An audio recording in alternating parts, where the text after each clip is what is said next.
उत्तर प्रदेश की राजधानी लखनऊ के एलडीए आसियाना क्षेत्र स्थित होटल में उत्तर प्रदेश विभिन्न जनपदों से आए स्वर्णकार समाज के प्रतिष्ठित एवं सम्मानित व्यापारी, समाज सेवी, राजनीतिक पृष्ठभूमि एवं सभी वर्गों के लोगों ने सक्रिय राजनीति में स्वर्णकार समाज वर्ग की हिस्सेदारी एवं अपनी जनसंख्या के अनुपात में अपने राजनीतिक अधिकारों को लेकर सैकड़ों स्वर्णकार समाज के लोगों ने एक बड़ी बैठक का आयोजन कर लखनऊ निवासी श्री मनीष कुमार वर्मा जी को उत्तर प्रदेश का स्वर्णकार समाज का सर्वोच्च नेता चुनकर श्री मनीष वर्मा जी के नेतृत्व में संगठित होकर अपने अधिकारों को प्राप्त करने का संकल्प लिया तथा स्वर्णकार समाज के राजनीतिक अधिकारों एवं हिस्सेदारी को सुनिश्चित करने के लिए शीघ्र ही विशाल सम्मेलन राजधानी लखनऊ में करने का निश्चय किया।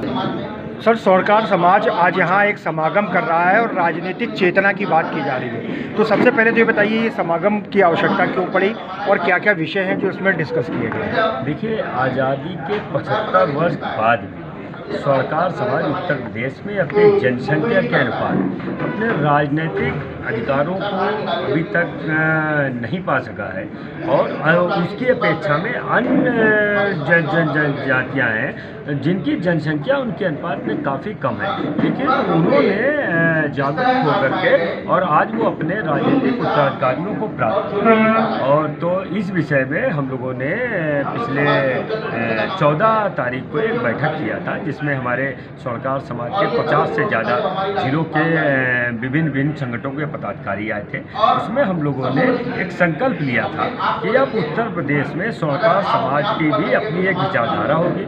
अपना हमारा एक अस्तित्व होगा और हम अपने उस अस्तित्व के अपनी उस विचारधारा से पूरे समाज को, सरकार को, प्रशासन को अवगत कराएंगे और जगाएंगे। और अब स्वर्णकार समाज उठ खड़ा हुआ है और अब हमको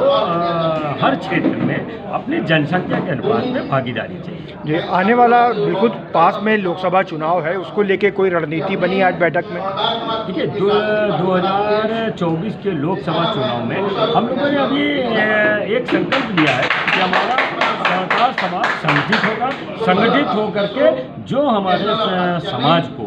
हमारे अधिकारों को, हमारे समाज को उचित प्रतिनिधि देगा, हम बिल्कुल स्वर्णकार समाज एक तरफ से उसका साथ देंगे और अपने स्वर्णकार समाज को, अपने जो हमारे राजनीतिक महत्वाकांक्षा वाले लोग हैं हमारे समाज के, जैसे देवरिया से हमारे नीरज वर्मा जी हैं, हमारे पंकज वर्मा जी बहराइच से हैं, हमारे आटा से हमारे आकाश वर्मा जी हैं और भी विभिन्न क्षेत्रों से जो अच्छे नेतृत्व कर सकते हैं, अच्छे नेता बन सकते हैं, तो हम लोगों का है कि भाई उनको उनका सर, इस स्वर्णकार समागम में लगभग कितने लोग शामिल हुए हैं और किन किन जिलों से लोग इसमें शामिल हुए? इसमें पूरे 75 जिलों से लोग आए हैं, खाली जिलों ही से नहीं आए, हमारे यहाँ बिहार से और महाराष्ट्र से भी लोग आए हैं, पंजाब से भी लोग आए हैं और इसमें करीब 250 से ज़्यादा लोग आए हैं और सबको बड़ी खुशी है। सब इस समय बड़े उत्साहित हैं और उनको लग रहा है कि शायद अब ये उचित समय है 2024 का चुनाव हमको अपने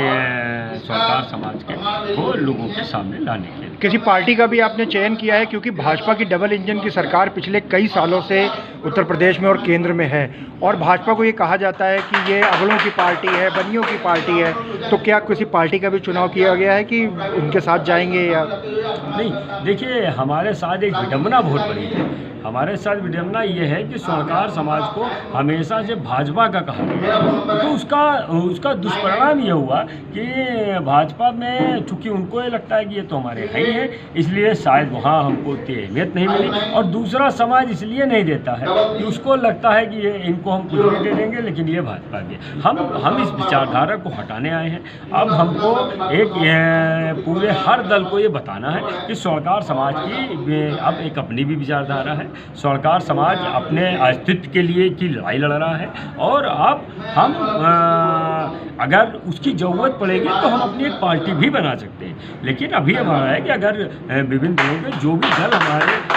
को उचित प्रतिनिधि देता है तो हम बिल्कुल अपने समाज को जिताने के लिए उसके साथ रहेंगे। जी, एक आखिरी सवाल ये कि जिस तरीके से केंद्र सरकार नई नई नीतियां लेकर के आ रही है, व्यापार को लेकर के भी कई सारी नीतियां आई हैं, क्या उन सभी नीतियों से आप संतुष्ट हैं या उसमें भी कुछ फेरबदल करने की आप?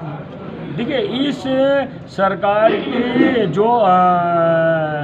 व्यापारी हित में जो भी नीतियाँ आई हैं उससे सबसे ज़्यादा अगर हित किसी का हुआ है तो स्वर्णकार समाज का हुआ है। सोने चांदी वालों का आप सभी जानते हैं कि आज भाव कहाँ जा रहा है। और आज चाहे प्रशासन से हो, चाहे चोरों डकैतों से हो, जितना सरकार समाज के साथ जितनी घटनाएं हो रही हैं और जितने उनके साथ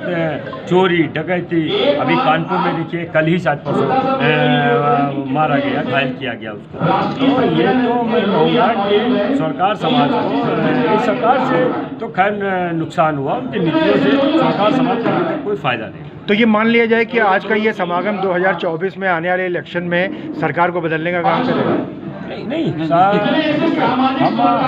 अभी इस बात को इसलिए नहीं कहते भाई। देखिए कि आप हमारे समाज को, हमारी चिंताओं को अगर आप समझते हैं, हमारी चिंताओं को आप निवारण करते हैं, तो हम और हमारे अधिकार हम देने को तैयार हैं। तो हम एक देते कि कोई भी फैसला ले सकते हैं। मैं नीरज कुमार वर्मा देवरिया से आया हूँ और पत्रदेवा विधानसभा से मैंने 2017 में चुनाव लड़ा हुआ था बीएसपी से। अभी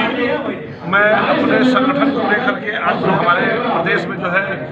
अपने स्वर्णकार भाई जो हमारे हैं उनको सबको लेकर के हम एकजुट आज लखनऊ में हम एक सम्मेलन किए हुए हैं। और इस सम्मेलन का मुख्य उद्देश्य जो है हमारी राजनीतिक चेतना को जगाना और हम अपनी राजनीतिक भागीदारी को सुनिश्चित करने के लिए हमने बैठक बुलाई हुई है। आगे हम इससे बड़ी बैठक करेंगे और अपनी